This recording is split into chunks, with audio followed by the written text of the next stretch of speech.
السلام عليكم ورحمة الله تعالى وبركاته. مرحبا بكم في قناتي، قناة جوليا مغربية.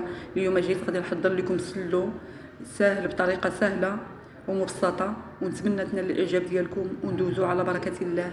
غادي نحتاجو الكيلو ديال الكاوكاو مقشر محمر على هذا الشكل هذا باش غادي نطحنوه. غادي نحتاجو ايضا نص كيلو ديال اللوز، غادي بحال نسخنوه في البوطه باش يبقى فيه الجهد ونطحنو. كيلو ونص ديال الزنجلان، كيلو غادي نطحنو، ونص كيلو غادي نديرو صايم. 250 غرام ديال زريعه الكتان غنطحنها هكاك ما نحمرهاش. قرفه، النافع، المسكه الحره.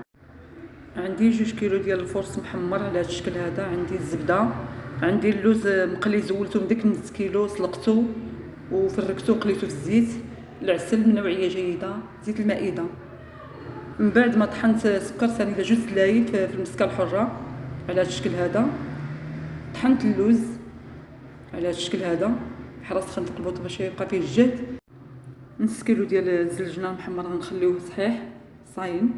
كيلو ديال الكاوكاو مطحون، شويه ديال الملحه، 2 معالق كبار ديال القرفه، 2 معالق كبار ديال النافع، 250 غرام ديال زريعه الكتان اللي ما حمرته ما والو، طحنته هكاك. كيلو ديال الزنجلان مطحون. في هذا الكاسرول حطيت 3 زلايف ديال زيت المائده، 300 غرام ديال الزبده، ذوبناها على هذا الشكل هذا حتى يسخن مزيان مزيان ونحطوه يبرد. في هذا البانيو غادي نحط 2 كيلو ديال الفورس اللي حمرته، وغادي نضيف ليه جميع المكونات ونبدا نحرك على هذا الشكل هذا. ملعقه خشبيه او ممكن تستعملوا يديكم حتى تخلط جميع المكونات فيما بعدها البعض. ودابا غادي نضيف نص كاس ديال العسل، لان لا كثرنا من العسل تيقصح ليا السلو ديالي. دابا ملي برد لينا الزيت مع الزبده غادي نخويه على المكونات ديالي، وغادي نبدا نخلط على هذا الشكل ونعطيه الكف مزيان مزيان كما تتشاهدوا. كيف ما تتعرفوا ما نقدروش نستغناو على هذا سلو، ما نقدروش نستغناو عليه في هذا الشهر المبارك السعيد. الله يدخل علينا وعليكم بالصحه والسلامه وراحه البال، حنا وجميع الامه الاسلاميه يا رب العالمين.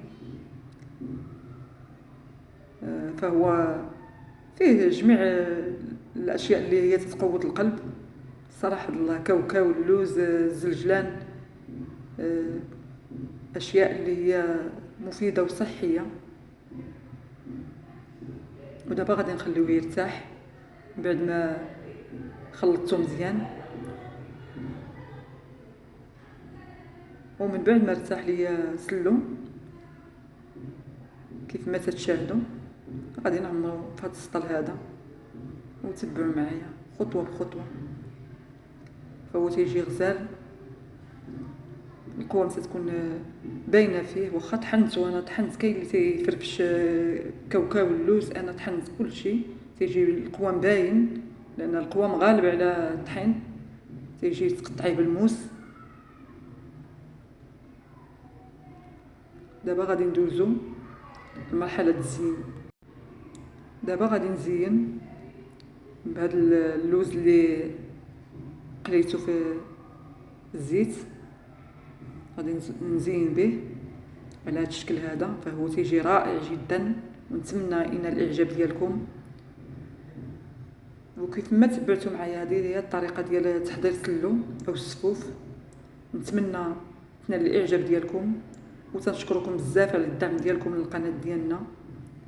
ودعمونا وزيدوا دعمونا، وشكرا. والى اللقاء في فيديو قادم باذن الله. والسلام عليكم ورحمه الله تعالى وبركاته. الى اللقاء.